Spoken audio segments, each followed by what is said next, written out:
Most people know this moment. The conversation is over, you have nothing else to say. You want to leave, but somehow you cannot. You stand there, you smile, you say something like, "Yeah, I should probably get going." And then neither person moves. There is a pause, a small awkward laugh, one more sentence, then another. And suddenly you are still standing there 5 minutes later, trying to figure out how to leave a conversation that already ended. It happens after meetings, at parties, outside someone's door, even with people you genuinely like. And the strange part is, saying hello is usually easy, but saying goodbye can feel weirdly difficult. So why does something so simple feel so awkward? Why can walking away from a conversation feel harder than starting one? The answer has less to do with being socially awkward and more to do with how your brain handles uncertainty, rejection, and unwritten rules. Most social interactions come with a rough script. You say hello, you ask how they are, you make small talk. Your brain has seen these patterns thousands of times. But endings are different. There is no universal script for leaving. Should you say, "I should go"? Should you wait for a natural pause? Should you hug? Wave?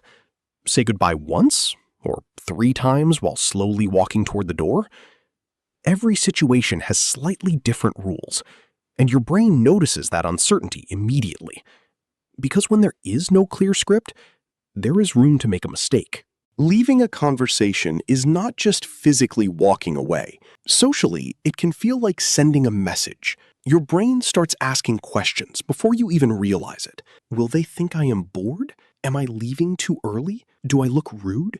It cannot read the other person's mind, so it starts filling in the blanks. And when the stakes feel social, your brain usually fills those blanks with the most uncomfortable possibility. Maybe they think you are rejecting them. Maybe they think you are impatient. Of course, most people are not thinking any of that. But your brain is not built to assume the best. It is built to catch social mistakes before they happen. And ending an interaction can feel uncomfortably close to rejection. Your brain keeps a quiet running tally of every social exchange. Not because it is paranoid, but because belonging has always come with a cost. Being misread, even once, can leave a residue. So when a goodbye arrives, your brain does not treat it like logistics.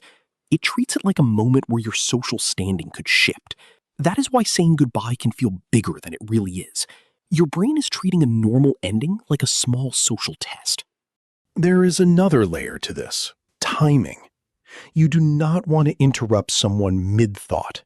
You do not want to wait so long that leaving becomes even more awkward. So you wait for the perfect opening. A pause, a natural ending, a moment when everyone seems ready, but conversations do not always give you that moment. One topic slides into another.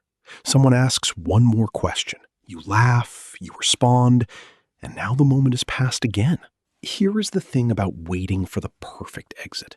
The longer you wait, the bigger the exit feels. What started as a simple goodbye now feels like an event that needs to be done correctly. And so you keep waiting. That is partly why people say, "I should probably get going," instead of simply goodbye. The first version is softer. It gives the other person time to react. It signals that you are leaving without making the ending feel sudden. Psychologists call this face saving. You are protecting the other person from feeling dismissed and protecting yourself from looking abrupt. But that softness creates a strange problem. It does not actually end the conversation. It opens a transition period. The other person adds one more thought, or you both start walking toward the door while continuing the conversation you were trying to end. That is why so many goodbyes happen in stages. First, you say you should leave. Then you talk for another minute.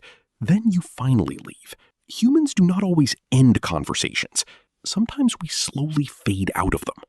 When you are trying to leave, you are doing 2 things at once: thinking about what you need, but also managing how the other person might feel. You want them to know, "I enjoyed talking to you. I am not bored. I am not trying to escape." That is why people add explanations. "I have an early morning. I should let you get back to your friends." These sentences are not always about logistics. They are emotional cushioning. They make the goodbye feel less like rejection and more like a reasonable transition. Here is the part most people forget. The other person may be having the exact same internal conversation. They may also want to leave. They may also be waiting for the right moment. They may also be worried about looking rude. So both of you stand there, smiling politely, waiting for the other person to make the first move. Two people, both trying to be considerate, both accidentally making the goodbye longer. That is why awkward goodbyes are so common. They are not always caused by poor social skills. Sometimes they are caused by two people caring a little too much about being polite. Then, after you finally leave, your brain may replay it. Did I say goodbye too quickly? Did they look annoyed? This happens because your brain files uncertain social moments as unresolved. It keeps the tab open, waiting for information that will never arrive. But here is what is almost certainly true. The other person went home, had their own thoughts about their own awkward exit, not yours. So the next time you feel trapped at the end of a conversation, remember what is actually happening. You are not failing at something simple. Your brain is navigating a moment with no perfect script, trying to avoid rejection, trying to protect someone else's feelings. But a goodbye does not need to be perfect to be kind. You do not need the perfect pause, the perfect final sentence. Sometimes a simple, "It was really nice talking to you. I'm going to head out," is enough. Because most people are not analyzing your exit as closely as you are. They are usually too busy wondering whether they said goodbye correctly too.